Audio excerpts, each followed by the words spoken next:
आजच सबस्क्राईब करा आणि आपल्या आवडत्या मालिकांचा आनंद लुटा। या टेस्टचा जो काही निर्णय असेल तो मला मान्य असेल, कारण अजून स्ट्रेस नाही घेऊ शकत मी ह्या गोष्टीचा। निदान या DNA टेस्टमुळे कळेल तरी तिच्या पोटातल्या बाळाचा बाबा मी आहे की अजून कोणीतरी।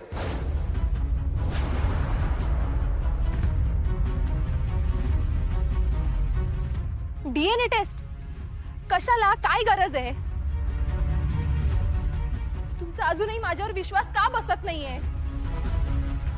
जगातली कुठली मुलगी तिच्या पोटात वाढणाऱ्या बाळाच्या बाबाच्या ऐवजी एखाद्या दुसऱ्या पुरुषाचं नाव घेईल? सांगा ना।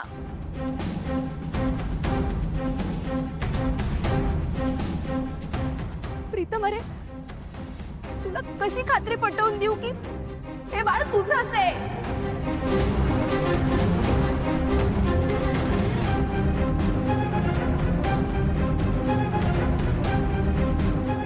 ठीक आहे, मी तयार आहे DNA टेस्ट करायला, पण मला तुझ्याकडून एक प्रॉमिस हवंय। जर टेस्ट मध्ये हे सिद्ध झालं की तूच या बाळाचा बाप आहेस, तर तुला प्रियाशी डायव्होर्स घेऊन माझ्याशी लग्न करावं लागेल।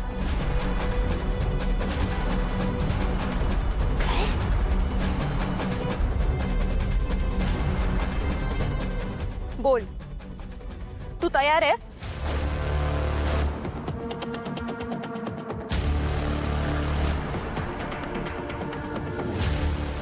हे बघ मोनिका, तू ठीक आहे मोनिका,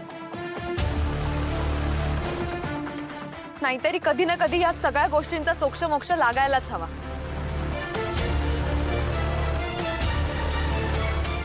जर DNA टेस्ट मध्ये हे प्रूव्ह झालं की तुझ्या पोटातलं बाळ प्रीतमचं आहे, तर मी तुम्हा दोघांच्या आयुष्यातून कायमची निघून जाईल।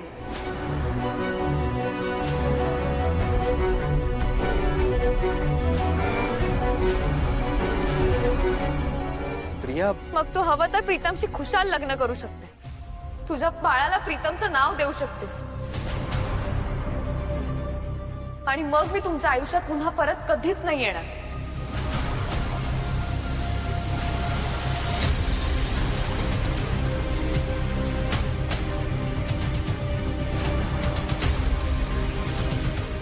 नाही नाही प्रिया, ऐक ना माझं। ठीक आहे, मला असं वाटतं की हाच एकमेव पर्याय आहे। तुमची DNA टेस्ट उद्याच करूया।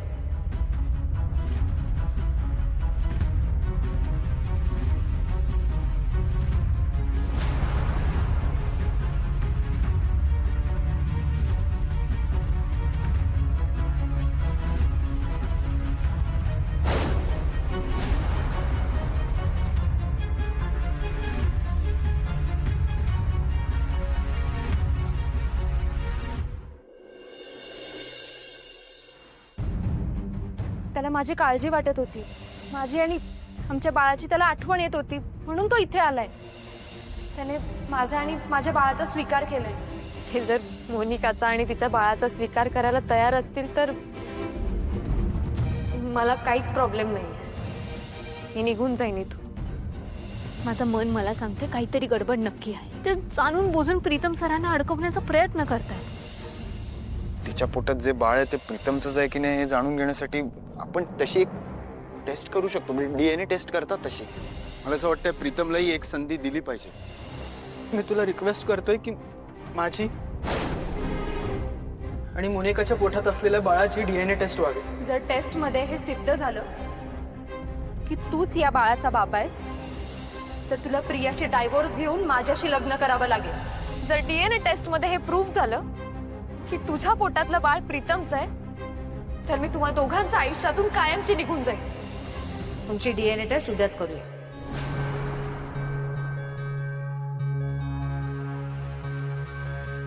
प्रीतम सर, ए बघा, तुम्ही नका काळजी करू, मध्ये चला खाऊन घ्या काहीतरी। चला चला। पारू, ह्या प्रियाला काही कळत नाही का ग? सरळ म्हणते की मोनिका सोबत लग्न करा, सेटल व्हा. कसं? तिला माहित नाही का माझं किती प्रेम आहे तिच्यावर? तिच्याशिवाय ती मोनिकाच काय, इतर कुठल्याही मुलीचा मी विचार करत नाही, करूच शकत नाही. हो हो हो प्रीतम सर, तुम्ही शांत व्हा आधी.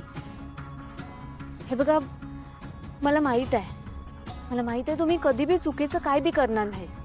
आणि मला ही बी खात्री आहे की प्रिया मॅडम सुद्धा तुम्हाला नक्की समजून घेतील. पारू, जर उद्याची DNA टेस्ट आपल्या अगेन्स्ट आली तर?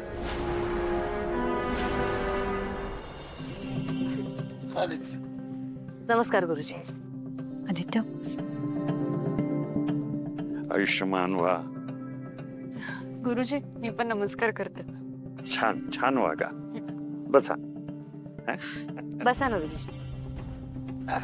गुरुजी. गुरुजी काल रात्री तुम्ही जे सांगत होतात ते मला नीटसं कळलं नाही. अहिल्यादेवी या घरावर संकट येऊ नयेत म्हणून देवीच्या मूर्तीची प्रतिष्ठापना करायला मी सांगितलं होतं, परंतु त्या पूजेमध्ये विघ्न आलं. अर्थात त्यावेळी मी इथं नव्हतो, परंतु त्या दिवशी नक्की काय काय घडलं हे मला सविस्तरपणे कळलं तर बरं होईल. सांगतो गुरुजी, पूजा व्यवस्थित सुरू होती. म्हणजे मूर्तीची प्रतिष्ठापना करण्याआधी आम्ही तिचं दर्शन घेत होतो आणि अचानक दामिनीचा पारूला धक्का लागला आणि ती मूर्ती कलंडली. आणि तेव्हाच गुरुजी म्हणाले की आता या मूर्तीची प्रतिष्ठापना नाही करता येणार. अहिल्यादेवी, जे घडलं ते प्रचंड वाईट घडलेलं आहे आणि त्याचेच परिणाम म्हणून घरावर संकटावर संकट येत आहेत. गुरुजी ऐका ना, यात माझी काहीच चूक नाहीये, मी काहीच नाही केलं. ती मूर्ख पारू आहे ना, ती सगळीकडे असा धसमुसळेपणा करत असते. तिच्याकडून कलवणली मूर्ती. मूर्ती कलवंडत नाही, मूर्ती कलंडते. कलंडली मूर्ती. अहिल्यादेवी, मला पारूला भेटायचंय.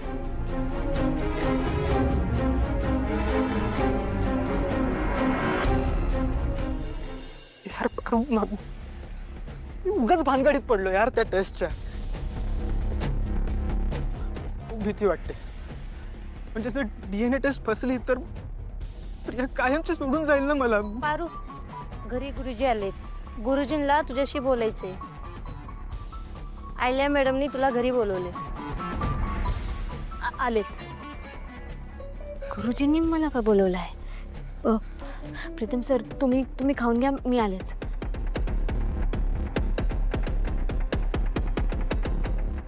गुरुजींचं तायडेकडे काय काम असणार? ते तायडेचं भविष्य सांगणार आहेत का?